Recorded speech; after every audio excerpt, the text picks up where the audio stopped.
हरियाणा की राजनीति में एक बहुत बड़ा परिवार चौधरी सूरजमल, गांव खांडा, जिला हिसार। चौधरी सूरजमल जी संयुक्त पंजाब में मंत्री थे। उनके बेटे चौधरी जसवंत जी हरियाणा में मंत्री रहे और अब उनके चौधरी सूरजमल के पोते जसपाल सिंह जी राजनीति में एंट्री कर रहे हैं। खांडा खेड़ी गांव, जिला हिसार और हलका नारनौंद हल्के से कांग्रेस की टिकट के प्रबल दावेदार।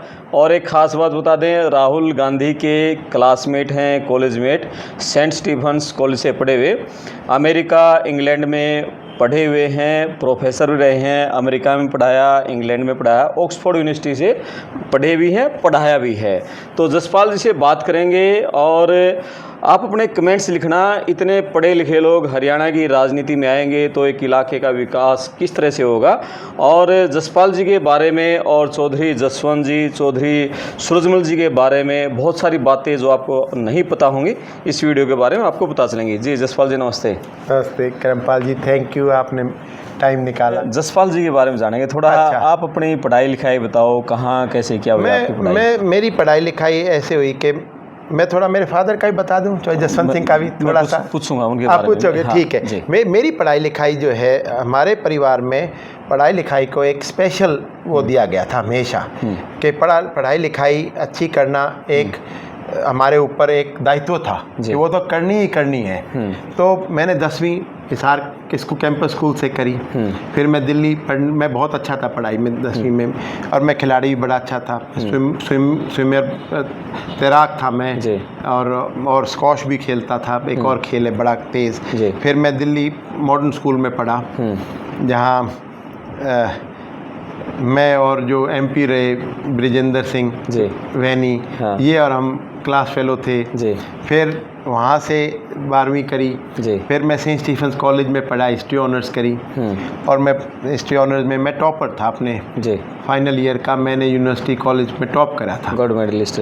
गोल्ड मेडलिस्ट समझ लो, टॉपर था। गोल्ड मेडल तो हमारे वहाँ दिल्ली यूनिवर्सिटी में नहीं दिया जाता, लेकिन मैं टॉपर था मेरे सारे। तो लेकिन मेरे पिताजी ये चाहते थे कि भाई मैं अगर आगे जाऊँ तो या तो मैं अपने इलाके में काम करूं, मैं अफसर वगैरह नहीं चाहते थे कि मैं बन जाऊं। राहुल गांधी आपके साथ पढ़ते थे? वो फिर मैं कॉलेज में गया तो राहुल गांधी वहाँ उस कॉलेज में उस वक्त वो भी थे। अच्छा। हाँ, राहुल गांधी उनका सब्जेक्ट क्या था आपकी क्लास में? हिस्ट्री ऑनर्स थे। अच्छा। हाँ, आगे की वहाँ से DU के बाद फिर आगे? फिर DU के बाद दिल्ली यूनिवर्सिटी के बाद मैं यूनिवर्सिटी ऑफ लंदन गया, और ऑक्सफोर्ड के बराबर की यूनिवर्सिटी है वो, बहुत बड़ी यूनिवर्सिटी है वो।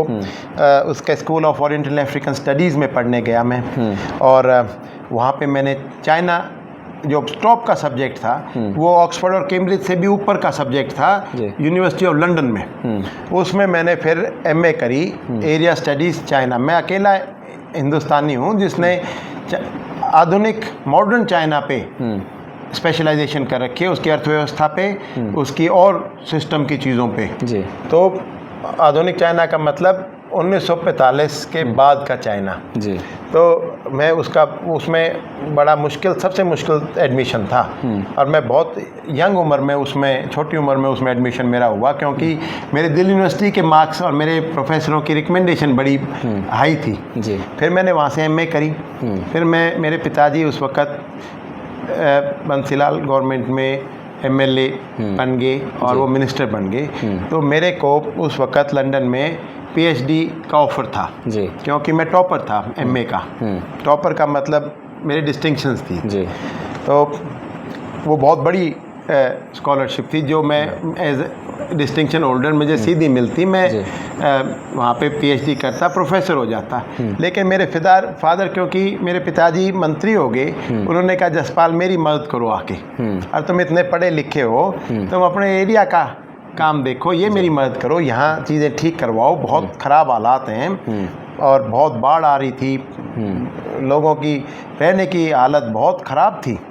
तो आप ये जान सकते हो कि जब मैंने बास में आके गलियां बनवाई थी तो गलियों में मल चलता था, वहाँ कोई चलने का रास्ता नहीं था, और बड़ी बड़ी गलियां, उनमें कोई ड्रेनेज, कोई वो नहीं था। और कहाँ लंदन, कहाँ वो चकाचौंध सड़कें बढ़िया और जगह, और हर आदमी जाए कहीं भी, कहाँ गाँव की और गलियाँ। कहाँ बास के अंदर पानी खड़ा हुआ और गलियाँ में वो मल चल रहा। जी। लेकिन मेरे पिताजी ने कहा ये इसको ठीक करना उस PhD से ज़्यादा ज़रूरी है, ये ज़्यादा बड़ी चीज़ है, ये दायित्व है तुम्हारा अपने लोगों की तरफ, तो ये करो।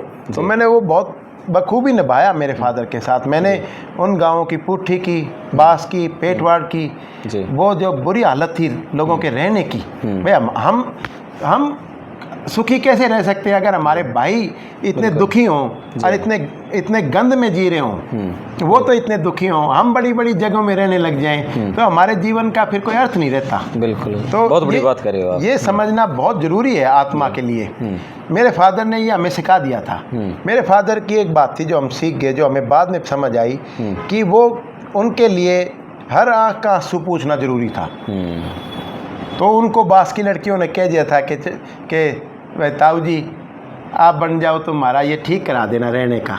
तो उन्होंने कहा था उनको, बेटी मैं बन गया ना तो या तो मैं रहूँगा या ये मल रहेगा सारी गलियों में। तो उन्होंने मेरे को कहा जसपाल ये ठीक कर दे, मैं वचन दे आया हूँ। तो हमने ठीक कर दिया, हमने बास का वो बदल ही दिया। वो ये इतिहास है। आप कभी उस गाँव में जाके पूछोगे ना कि जसवंत सिंह ने क्या करा था, जसपाल सिंह ने, मैं तो जसवंत सिंह का हिस्सा हूँ, उसका बेटा हूँ तो रहूँगा वो तो, लेकिन वो सारा करा।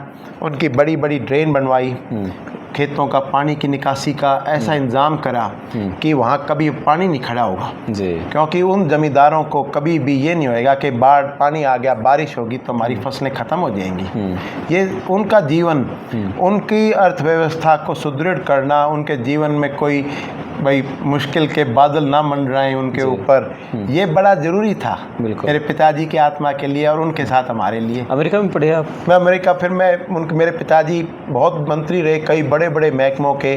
देखो वो पब्लिक हेल्थ के मंत्री बने चौधरी बंसीलाल के नीचे, तो 1400 करोड़ रुपए का बजट आया था 1999 में जी। मेरे फादर के पास हमेशा बड़े बड़े बजट रहे। तो मेरे फादर ने हिंदुस्तान के बिजली का निजीकरण रोका था 1997 में इस्तीफ़ा देके, वो बहुत बड़ी मिसाल थी। उन्होंने कहा था कि भाई मेरा पिता जमींदारों को साहूकार से छुड़ा के आया था, चौधरी बंसीलाल को कहा था, अगर मैंने आज इन जमींदारों को दोबारा साहूकारों के नीचे दे दिया तो चौधरी बंसीलाल पाप हो जाएगा, हानि हो जाएगी धर्म की। तो ये बात थी। फिर वो रहे पानी इसके PWD के पब्लिक हेल्थ के मंत्री।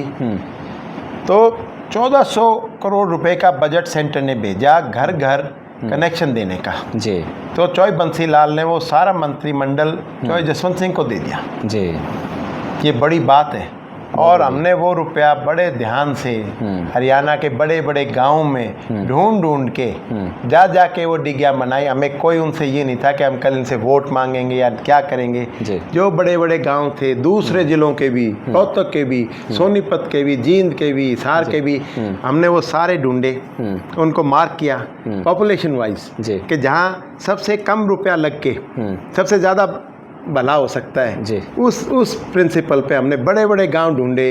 उनमें हमने जा के वो मेरे पिताजी पत्थर रखे हैं। उन सरपंचों को पता लगा भाई मंत्री आ रहा है, तुम्हारी डिग्गी का पत्थर रखना है। दनौदा में, छात्र में, उधर जींद में जो गांव हैं, तो छात्र के सरपंच का मुझे अभी भी याद है भाषण।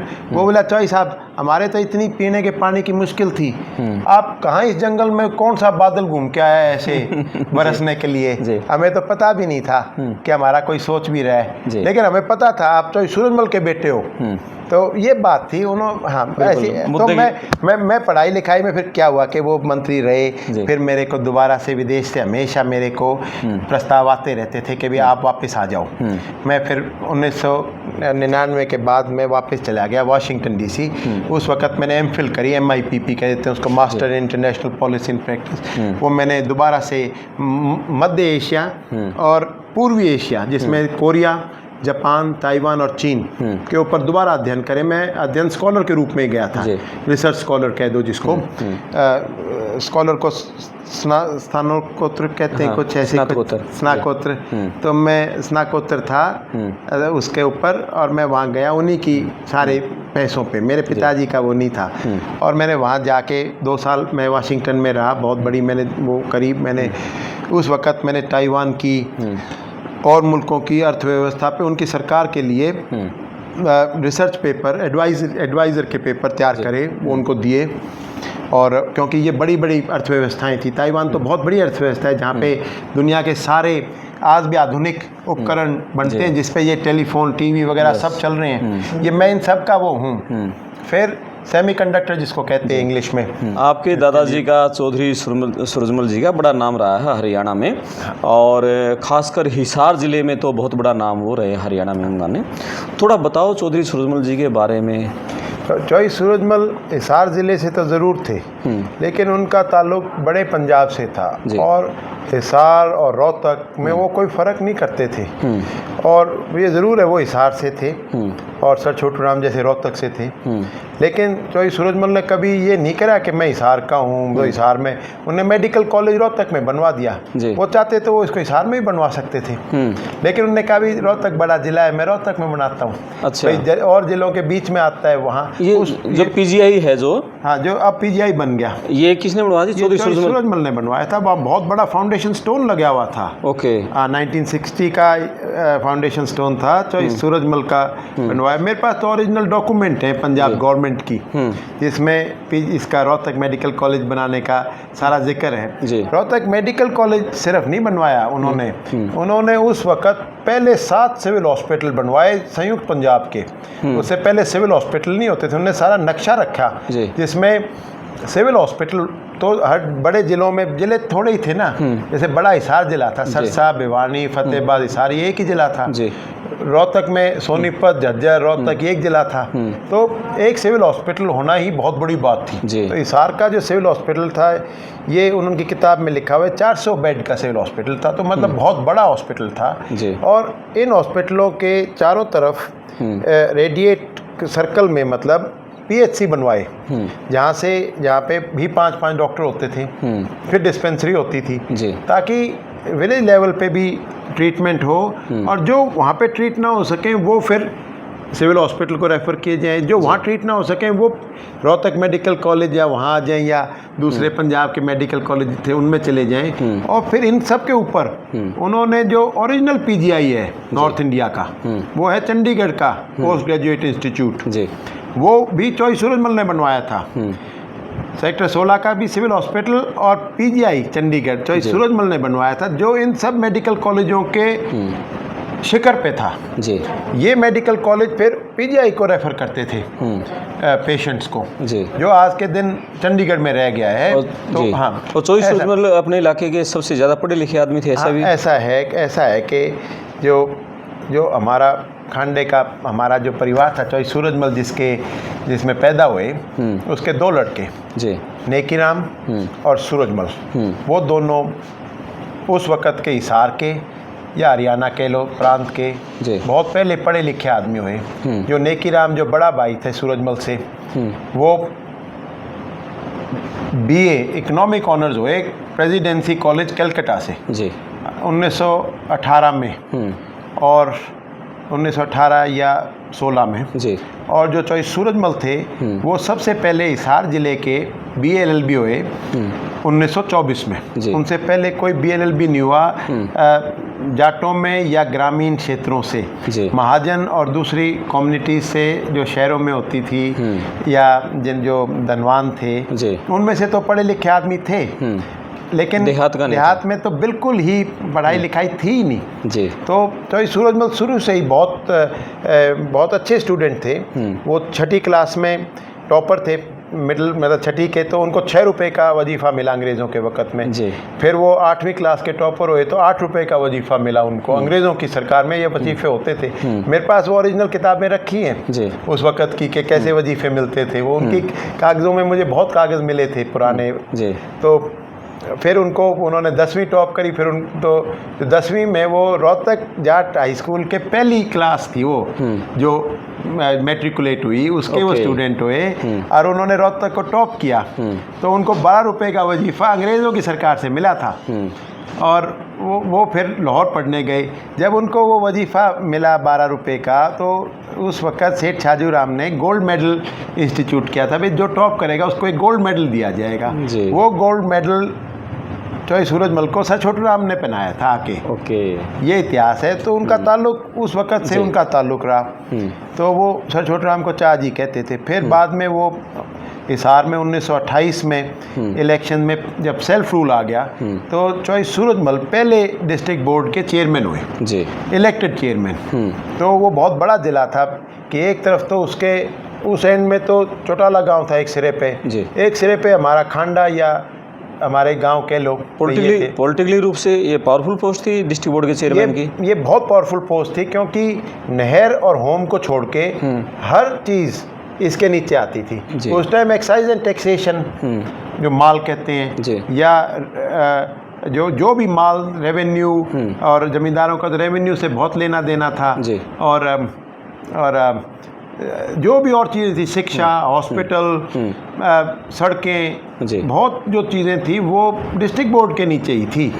वो डिटरमिन करते थे जी। और तो चौधरी सूरजमल उसके हेड हुए। ये बहुत बड़ी बात थी कि एक पढ़ा लिखा आदमी, वो भी देहात से, और बिल्कुल इस सिरे से वो चेयरमैन इलेक्ट हुए जी। तो वो उसके बाद वो इलेक्ट हुए तो उन्होंने फिर जाट हाई स्कूल हिसार बनाने की जो कमेटी जो वो बने, उसके वो फाउंडिंग प्रेसिडेंट थे वो जी। और जाट हाई स्कूल जो बना हिसार में वो उनकी ही प्रधानता या उनकी ही डायरेक्शन में बना सारा।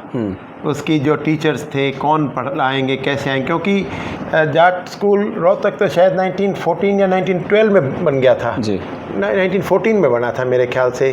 और हिसार जाट हाई स्कूल भी बन गया था, लेकिन 27 में जाके वो उसने पूरा रूप लिया था, शुरू हुआ था। तो वो लगातार फिर हिसार जाट हाई स्कूल के तो वो प्रेसिडेंट मतलब रहे आखिर तक ही, वो उनके उसमें रहा दिशा निर्देशन में जी। उसका कोई, और फिर चौधरी सूरजमल जो थे वो रोहतक जाट संस्थानों के भी प्रेसिडेंट बने जी। और हिसार जाट संस्थानों के भी प्रेसिडेंट हुए जी। एक ही ऐसा आदमी था जो दोनों हिसार और रोहतक की जाट संस्थानों का यूनानिमस प्रेसिडेंट बनाओ। और पॉलिटिकली रूप से फिर आगे कहाँ उनकी यात्रा? मैं बताता चलता हूँ। मैं ये तो थी कि उन्होंने पढ़ाई लिखाई को कितना उठाया जी। जाट कॉलेज रोहतक उनकी ही दिशा निर्देशन में बना। वो सर छोटू राम बना तो गए थे उसको 42 में, लेकिन उसकी बिल्डिंग वगैरह तैयार नहीं हुई थी, जिसकी वजह से वहाँ भाई साइंस की क्लास को तो लेबोरेटरी भी चाहिए, फलानी चीज़ भी चाहिए, तो सब्जेक्ट्स तो जब तक नहीं आ सकते ना, जब तक वो रिक्वायर्ड फैसिलिटी नहीं हो। तो वहाँ रोहतक में बहुत वो हो गया अंतरकलह, जिसकी वजह से रोहतक के सारे आदमी फिर 1944 में हिसार आ गए कि चौधरी सूरजमल आप चलो रोहतक और हमारे प्रधान बनो और ये कॉलेज वगैरह आप बनवाओ जी। तो वो सब वो तो बड़े आदमी थे, इन सभी के बड़े थे वो। तो वो बोले भाई सब आए हुए हो, मैं इलेक्शन नहीं लड़ूंगा। बोले जी हम तो यूनानिमसली आपको लेने आए हैं। बोले फिर चलो रोहतक। फिर उन्होंने जाके सारी चीज़ें कराई। वहाँ पत्थर लगा हुआ है आज भी जी उस कमेटी का, जिसमें सारी बिल्डिंग बनी, उसमें बीच में है। फिर चौधरी सूरजमल जो थे वो मंत्री हो गए, तो उन्होंने अपनी जगह उदय सिंह मान को, जो बिल्कुल उनके बहुत ही सहयोगी थे, उनकी छाया की तरह थे, परछाई की तरह, उसको उन्होंने अपनी जगह प्रधान बना दिया, क्योंकि किसी और को बनाते तो इंतरकलह हो जाती। और कमेटी में सब जो वो थी बड़ी फिराक, उन सबको जगह दे दी। और खुद अपनी अध्यक्षता में उन्होंने ये कॉलेज 1962 तक चलाया रोहतक का। हिसार का जाट कॉलेज उन्होंने 1966 में बनवाया जी। 65 या 66 में वो उसी तरीके से हिसार के जाटों ने भी आके उनको कहा कि चौधरी साहब आप यूनानिमसली हम आपको लेने आए, कॉलेज बनवाओ हमारा। बोले चलो। फिर उन्होंने वही पैसे इकट्ठे करके सारा कॉलेज बनवा दिया, लोगों सारी चीज़ें हुई। और वो उसके 10 साल फिर यूनानिमसली उसके प्रेसिडेंट रहे। सारे टीचर्स वो खुद सिलेक्ट करते थे, प्रोफेसर, टीचर, चाहे रोहतक के हों चाहे हिसार के हों, हर का इंटरव्यू वो खुद लेते थे, क्योंकि वो खुद भी बहुत पढ़े लिखे आदमी थे। और उनको कोई ये नहीं था कि हरियाणा के आदमी को लेना है, वो बेस्ट टीचर्स को लाते थे। कोई कलकत्ता से आया, कोई बॉम्बे से, कोई साउथ इंडिया से, कोई अंग्रेज़ भी आए पढ़ाने के लिए इंग्लिश, ऐसे आदमी थे। उनकी जो राजनीतिक जो उनकी सफ़र को हम कहेंगे जर्नी, वो बड़ा एक वो है, एक हमारे लिए पारदर्शक है, रास्ता दिशा निर्देशक। मतलब वो हमें दिखाता है कैसे आदमी बनाता चलता है चीज़ें। वो चेयरमैन रहे। फिर सन 37 में सर छोटू राम से जिनका उनका बहुत ताल्लुक़ था, उन्होंने उनको कहा भाई सूरजमल आपने को यूनियनिस्ट पार्टी बनानी है, और भाई मैं तो लाहौर में क्या है, अभी पार्टी खड़ी करनी है, लेकिन सूरजमल मेरे को नहीं है, तो आके पार्टी खड़ी कर। तो वो तो कह रहे हैं लाहौर वाले कि भाई आदमी कहाँ है आपके पास, आप क्या आए थे, पार्टी खड़ी हो जाएगी, ज़मींदारा लीग कह देते उसको यूनियनिस्ट पार्टी। फिर चौधरी सूरजमल ने कहा, चौधरी साहब हम लग के ये पार्टी बना देंगे और कर देंगे, आप फिक्र मत करो जी। और ये पार्टी खापों पे बनेगी, कैंडिडेट जो हम सिलेक्ट करेंगे। तो वो ऐसे जो हमारे यूनिट थी, पॉलिटिकल यूनिट थी उस वक्त, खाप जो है ये वो नहीं था। फिर कोई ऐसे नहीं था। खाप बड़ी एक बड़ी इम्पोर्टेंट रिस्पॉन्सिबल कह लो, बड़ी जिनके अंदर बड़ा वजन था, वो सर्वमान्यता थी। उसमें हर कोई नहीं उसकी मीटिंग में आ सकता था। उसकी मीटिंग में तो सिर्फ जो सीनियर आदमी थे वो ही आके बैठ सकते थे, चाहे वो नंबरदार हों, ठोलेदार हों, ऐसे नहीं था कोई भी आके बैठ गया जी मीटिंग में। तो फिर से छोटराम बोले भाई ये खाप का मेरे को नहीं पता सूरजमल, ये तो आप ही देख लो। फिर चौधरी सूरजमल गए, उन्होंने एमएलए खड़े करे, सुमेर सिंह बिस्ला को खड़ा करा, पलवल वो दयालपुर गांव था, वो भी बीएलएलबी थे उस वक्त के, उनके बिल्कुल हम उम्र थे, भाई थे उनके, हमेशा भाई रहे। या महेंद्र अहिरवाल से राव मोर सिंह को खड़ा करा, जो राव नरबीर सिंह के ग्रैंडफादर थे, दादा थे, जो ये अब मंत्री रहे, राव मोर सिंह महावीर के फादर। और फिर उन्होंने हिसार के आदमी खड़े करे, जो खुद भी खड़े हुए। फिर ये इधर से पाई बाणा से चौधरी रणपत को खड़ा कराया, ढुल को, वो भी खाप, ढुलों की खाप थी, वो हमारे सिंधुओं के हमारे भाई लगते हैं। तो उन्होंने उस खाप को खड़ा करके वहाँ के अच्छे आदमी को खड़ा करा, अभी इसको बनाओ। तो वो फिर ये सबसे पार्टी खड़ी करके वो सरकार बनी यूनियनिस्ट पार्टी की लाहौर में, जिसका मेन मकसद ये था कि अर्थव्यवस्था को, जमींदारों की अर्थव्यवस्था को सुदृढ़ किया जाए, जमींदारों को बड़े पूंजीपतियों से बचाया जा सके, साहूकारों के चुंगल से छुड़ाया जा सके। क्योंकि उस वक़्त तक, क्योंकि दीवानी अदालत आ चुकी थी अंग्रेज़ों के वक़्त में, जाट को, जमींदार को, चाहे वो जाट था, गुज्जर था, अहीर था, ब्राह्मण था, उसको दीवानी अदालत का नहीं पता था। और वो जो बही खाते में लिख देते थे, साइन कर देते थे, अंगूठा लगा देते थे, वो दीवानी अदालत में एक एविडेंस हो जाता था वो उस पर अंग्रेज जज फैसला दे देता था। तो जमींदार जो थे वो सारी उनकी ज़मीनें नीलाम होगी या फंस गई, उनके उसमें चली गई साहूकारों के नीचे। तो जो ज़मींदार लीग आई, फिर उसने बहुत बड़ी कमेटी बनाई एक, जिसका नाम था इकोनॉमिक रिट्रेंचमेंट कमेटी, जो जिसने सारे स्टेट की अर्थव्यवस्था, पंजाब की, उस पंजाब की जो पेशावर से लेके मैं बता रहा था पलवल तक था, उस पंजाब की अर्थव्यवस्था को कैसे दोबारा से नई दिशा दी जा सके। वो कमेटी के उसके 9 या 10 मेंबर थे। उसका जो बड़ा मेंबर था वो तो था सर मनोहर लाल, जो ऑक्सफोर्ड से पीएचडी करके आए थे इकोनॉमिक्स में। और उसका जो उनके साथ जो उन 9 आदमियों में दूसरा मेंबर था वो थे चौधरी सूरजमल, बीएलएलबी। इन और दूसरे मेंबर भी थे, कोई विशेषज्ञ थे। इन्होंने फिर बहुत बड़ी 1 साल के अंदर सारी रिपोर्ट तैयार करी कि हम कर्जा माफ़ी या हम इस अर्थव्यवस्था को, पंजाब की को नई दिशा कैसे दे सकते हैं। फिर उस सरकार ने कानून पास किया जिसके नीचे दीवानी अदालतों से सारी जो ताकत थी जमींदारों के केसों की, जिसमें साहूकारों के नीचे जमींदार फंस चुका था और कर्जे में फंस चुका था, जिसको दीवानी अदालत जमींदार के खिलाफ वो दे देती थी अपना वर्डिक्ट, तो फैसले दे देती थी, उनकी ज़मीन साहूकार को दे देती थी, ट्रांसफ़र कर देती थी। उसको रोक के जो भी कर्जे के केस थे उनको असेंबली ने फिर एक कानून पास करके स्पेशल उन दीवानी अदालत को एक कमीशन के नीचे ट्रांसफ़र कर दिया, जो commission Punjab legislative assembly Lahore के नीचे कमीशनें बनी, हर ज़िले की अपनी कमीशन। उस कमीशन के नीचे ही जो केस थे साहूकार वर्सेस जमींदार कर्जे के केस, वो उस कमीशन ने सारे नए सिरे से ट्राई करे, नए सिरे से सुने और उन पे फैसले सुनाए और सारे जमींदारों के ज़मीनें छुड़वा दी। चौधरी, तो ये जो कमीशन थी, हिसार ज़िले के इस कमीशन का जो हेड था, जिसने सारे केस एज जज चीफ जस्टिस डिसाइड करे, वो सूरजमल था। सूरजमल थे। सूरजमल की जीवन यात्रा को संक्षेप में थोड़ा आखिर में वो कहाँ मंत्री थे? चौधरी सूरजमल देखो मंत्री रहे उस वक़्त पंजाब में, आज़ादी तक रहे और बड़े सीनियर आदमी रहे। और 46 में बड़ा वाक़या है ये। वो और नेहरू, पंडित जी नेहरू जो थे, वो नेहरू जी वो साथ के ही लीडर थे। नेहरू जी उनसे 10 साल बड़े थे उम्र में, बस यही बात थी। लेकिन वो एक दूसरे को बहुत अच्छी तरह जानते थे, समझते थे। तो जो 1946 का बड़ा इलेक्शन हुआ पंजाब में आज़ादी से 1 साल पहले, वो बहुत बड़ा इलेक्शन था जिसमें कांग्रेस भी बहुत बड़े तरीके से पंजाब में लड़ रही थी और यूनियनिस्ट पार्टी भी थी, मुस्लिम लीग भी थी। तो उस इलेक्शन में जो पंडित जी थे वो पंडित जवाहरलाल नेहरू वो पंजाब में खुद कैंपेन करने आए थे। तो इतिहास की बात है कि देखो वो नारनौंद आए अपने कैंडिडेट के लिए अगेंस्ट चॉइस सूरजमल। तो जब वो स्टेज पे खड़े हुए तो उनको जो बड़ा आदमी था उस वक़्त पंडित नेकी राम, उन सब से उन्हें पूछा, तो फिर उन्हें स्टेज पे खड़े होकर एक बात कही। वो बोले हमें पता लगा है कि जो सूरजमल है हमारा यूनियनिस्ट पार्टी से कैंडिडेट प्रतिद्वंदी, वो एक बहुत अच्छा आदमी है, तो मैं उसके खिलाफ कुछ नहीं बोलूँगा।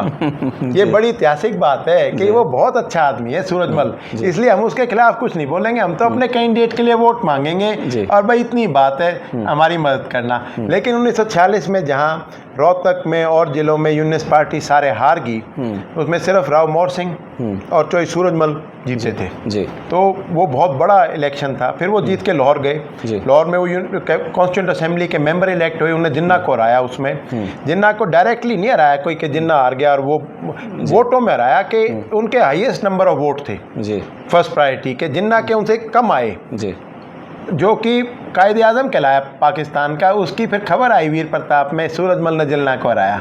जो मेरे फादर बताया करते थे कि मेरे फादर तो 1932 के 1932 के में जन्म हुआ था, तो वो उनको वो अखबार याद रहा आखिर तक कि उन्होंने मुझे बताया था जसपाल वीर प्रताप पे ये लिखा हुआ आया था, लाहौर में मैं वहीं था, कि सूरजमल ने जिन्ना को हराया। तो ये बहुत बड़ी खबर थी, ये सारे हिंदुस्तान में गई कि भी पंजाब का जो लीडर है ज़मींदारों का, अभी भी एक आदमी बड़ा आदमी है जो खड़ा है। और पंडित नेहरू उनकी बहुत रिगार्ड करते थे, इसलिए उनका सम्मान करते थे। फिर चॉइस सूरजमल दिल्ली गए, उन्होंने सारे जमींदारों की ज़मीन के जमाबंदी और इन सब पे उनकी स्पीच है, उन्होंने ही इन सब चीज़ों को डलवाया था कॉन्स्टिट्यूएंट असेंबली में, हिंदुस्तान के कॉन्स्टिट्यूशन में। वो स्टीयरिंग कमेटी के मेंबर थे जिसमें सारे हिंदुस्तान से सिर्फ 7-8 आदमी बड़े ही लीडर थे कि उस कॉन्स्टिट्यूशन में क्या क्या डिस्कशन होंगे, क्या क्या मुद्दों पर बात होगी, उसको निर्धारण करने वाले एक आदमी पंजाब की तरफ से चॉइस सूरजमल थे। तो ये बात है। फिर वो बाद में आज़ादी के बाद वो कांग्रेस पार्टी उन्होंने ज्वाइन कर ली, यूनियनिस्ट पार्टी को उन्होंने कांग्रेस में मर्ज कर दिया। वो भी नेहरू जी के कहने से ही करा था। पंडित नेहरू ने कहा था भाई अब आज़ादी होगी, अब 2 पार्टियों का कोई वो नहीं, आप चॉइस सूरजमल को फिर उनको बुला के और उनको नेहरू पंडित जी ने ही रोहतक में कांग्रेस में ज्वाइन करवाया था। फिर पंजाब के बहुत बड़े मंत्री रहे choice Surajmal, PWD, revenue, corporation, consolidation, town country planning, veterinary services, बहुत महकमे थे। और फिर उनको जो सबसे बड़ी बात हुई वो ये हुई कि भाखड़ा बांध बनने वाला था और चंडीगढ़ कैपिटल प्रोजेक्ट बनने वाला था। उसके अंदर करोड़ों रुपया सेंटर दे रहा था फर्स्ट 5 ईयर प्लान में।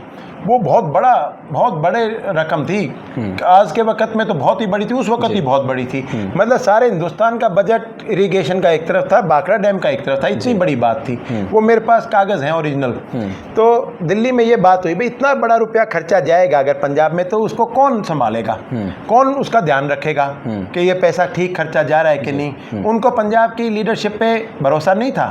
तो उन्होंने, बहुत बड़ा आदमी था जो महाराष्ट्र के लीडर थे, NV गाडगिल, जो उस वक़्त पब्लिक वर्क्स के PWD के मंत्री सेंटर में थे।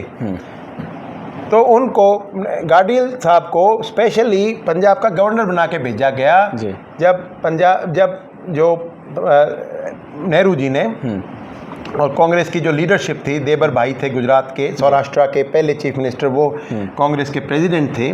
सरदार पटेल इस वक्त तक गुजर चुके थे।